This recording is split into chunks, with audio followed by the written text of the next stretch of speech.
Welcome back into Talking Fitchburg. Joining me today from the Fitchburg Police Department on a special visit, Chad Brecklin, Fitchburg Police Department. Chad, how are you doing? I'm good. How are you doing today, Jeremy? I am doing wonderful, and I'm so glad that we can sneak you in for a quick interview here this week. And as we talk about public safety communicators week here, it's said so many different ways, I feel like, but the need and the awareness is so important. Tell us about what is a telecommunicator? What's a dispatcher? Maybe people might familiarize themselves with more of that.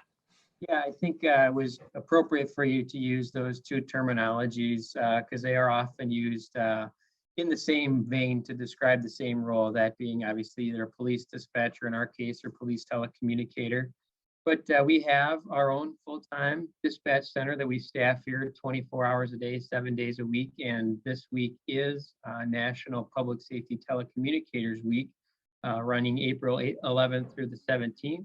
And we have 4 full-time telecommunicators and about 5 or 6 part-time telecommunicators, all of who are dedicated professionals who are keeping our center staff 24 hours a day, 7 days a week. And they are the people that you have your first point of contact with whenever you call our non-emergency police number.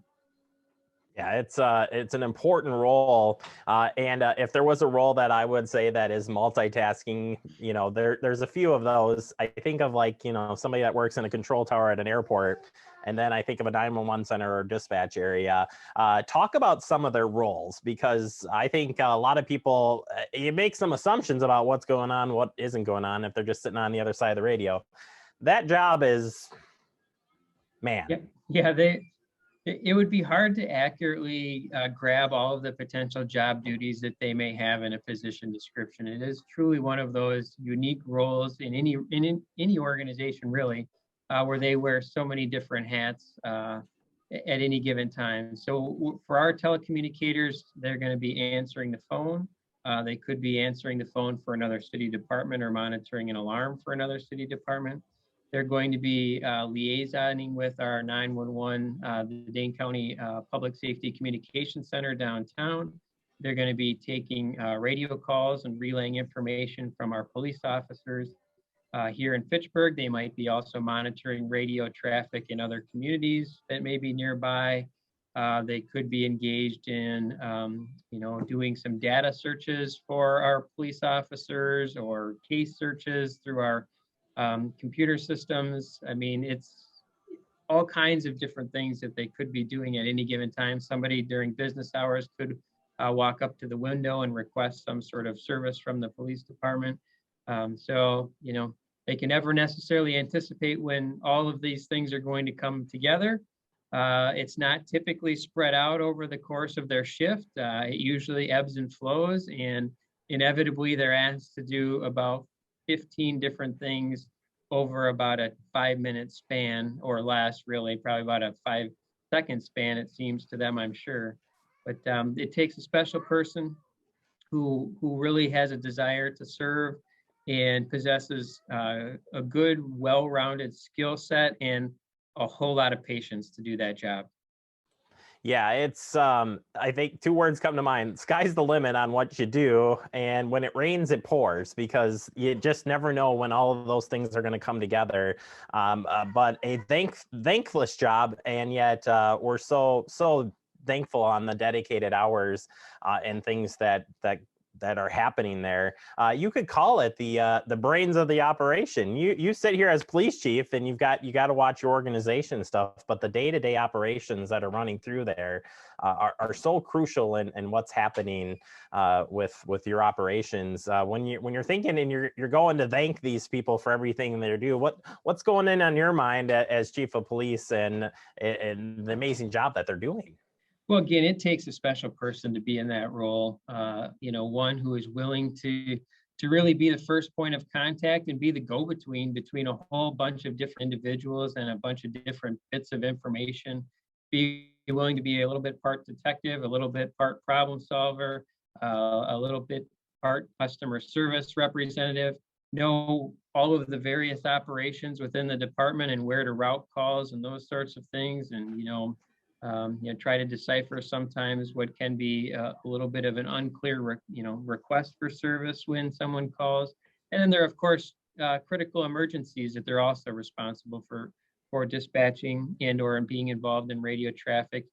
Where the stress level can be beyond what most of us would typically really experience in our lives. So it's definitely a very critical job.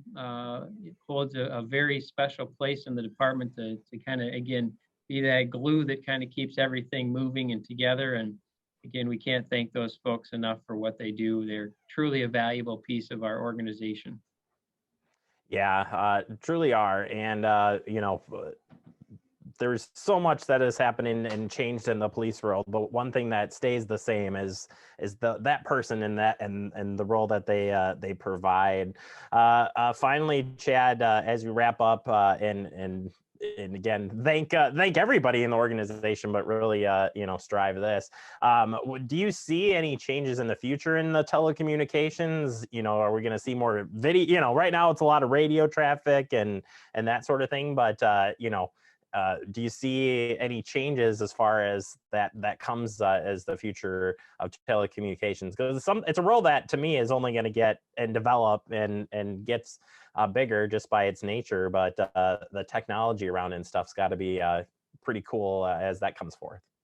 Yeah, I mean, there's already been quite a lot of technological advances, as you can imagine, between the different technology related to radio systems. Already we've tried to utilize technology to our benefit from a dispatching perspective with computers in squad cars and an ability for dispatchers and officers to communicate via messaging systems within those records management and or mobile applications.